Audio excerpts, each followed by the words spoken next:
Bonjour, à la une ce matin, TF1 annonce de nombreuses nouveautés sur son antenne. Alex Good tacle un chroniqueur de Touche pas à mon poste et enfin une chroniqueuse du MAG d'Énergie 12 virée suite à une altercation avec un des fils de Nicolas Sarkozy sur Twitter. Et on commence donc avec TF1 qui annonce de nombreuses nouveautés sur son antenne pour les semaines à venir. Alors que les audiences de la première chaîne d'Europe se sont effritées ces dernières semaines, TF1 va multiplier les nouveaux formats sur son antenne dès cet été. C'est ce que révèle le Figaro dans son édition du week-end. Parmi ces nouvelles émissions, des divertissements comme la grande émission des parodies produite par Arthur, un blind test présenté par Laurence Boccolini et produit par Thierry Ardisson ou encore un concours de marionnettistes intitulé Puppet. TF1 annonce également une nouvelle série, Zoo, une fiction dans laquelle les animaux reprennent le pouvoir sur les êtres humains. Enfin, on devrait également retrouver prochainement sur la une des documentaires événements, dont un qui plongera les téléspectateurs en immersion au sein d'une classe d'enfants de 4 ans. Du nouveau dans l'affaire Nabila. La star de la télé-réalité est soupçonnée d'avoir poignardé son compagnon Thomas Vergara le 6 novembre dernier. L'enquête s'est terminée le 31 mars et 3 mois plus tard, les juges ont pris une décision. Selon nos confrères d'RTL, le parquet de Nanterre réclame le renvoi de Nabila Benatia devant le tribunal pour avoir agressé Thomas Vergara à 2 reprises, une fois le 6 novembre dernier à Boulogne-Billancourt et l'autre fois en août 2014. C'est désormais au juge d'instruction en charge du dossier de décider du renvoi ou non de Nabila devant le tribunal correctionnel. D'ici là, l'ex-chroniqueuse de Touche pas à mon poste reste sous contrôle judiciaire et elle a toujours interdiction de rentrer en contact avec son compagnon. Alex Good tacle un chroniqueur de Touche pas à mon poste. Interviewé par Malika Ménard pour le site de Télé Loisirs, l'animateur de La France a un incroyable talent sur M6 et revenu sur les critiques à son égard dans Touche pas à mon poste. Et s'il accepte celle de Cyril Hanouna, il a un peu plus de mal à digérer celle de ses chroniqueurs et notamment de Gilles Verdez. Écoutez. Le parti de ne pas plaire à tout le monde, c'est-à-dire que je fais ce qui moi m'amuse. Et je comprends très bien qu'il y a des gens qui ne s'aplaisent pas.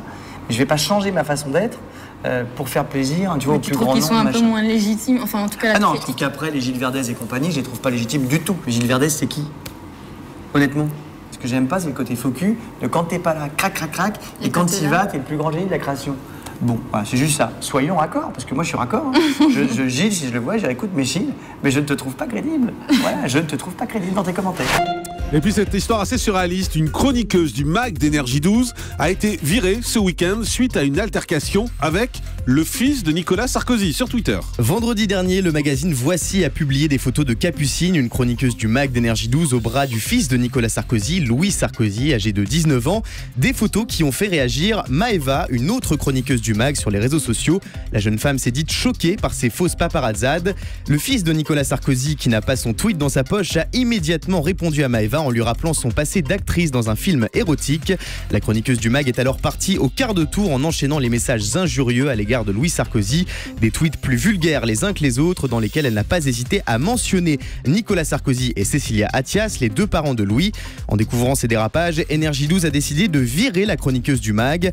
Maëva ne sera donc plus autour de la table pour les 5 derniers numéros de l'émission consacrée à la télé-réalité qui, rappelons-le, ne reviendra pas à la rentrée. Et Isabelle Balkany, elle, s'en prend au petit journal de Canal+. L'épouse et adjointe de Patrick Balkany, le maire de Levallois-Perret, est régulièrement la cible des moqueries du petit journal de Canal+ avec son mari. Et elle s'est amusée sur Twitter de l'arrêt temporaire de l'émission pendant les vacances. Alors que l'équipe du petit journal a tenu à dire merci à ses téléspectateurs sur le réseau social, Isabelle Balkany a dégainé son smartphone pour tweeter avec humour. Nous souhaitons un très bel été à l'équipe du petit journal. À Levallois, ça nous fera incontestablement des vacances. Alex Taylor annonce qu'il est viré de la matinale de France Inter. Le journaliste le plus british de France Inter l'a annoncé hier sur son compte Twitter. Il a annoncé donc l'arrêt de sa chronique dans la matinale. Fini la revue de presse européenne sur France Inter. On vient de m'annoncer que je suis viré. Triste pour moi, triste pour l'Europe. Amoureux des langues, Alex Taylor officiait depuis de nombreuses années sur la radio du service public. Il avait tenu sa première chronique sur France Inter en 1984. Le CSA épingle deux chaînes de la TNT. La semaine dernière, le Conseil supérieur de l'audiovisuel a mis en demeure Numéro 23 et RMC Découverte, 2 chaînes qui ont vu le jour en 2012. Sur son site internet, le CSA explique que ces chaînes n'ont pas respecté leur quota de programmation.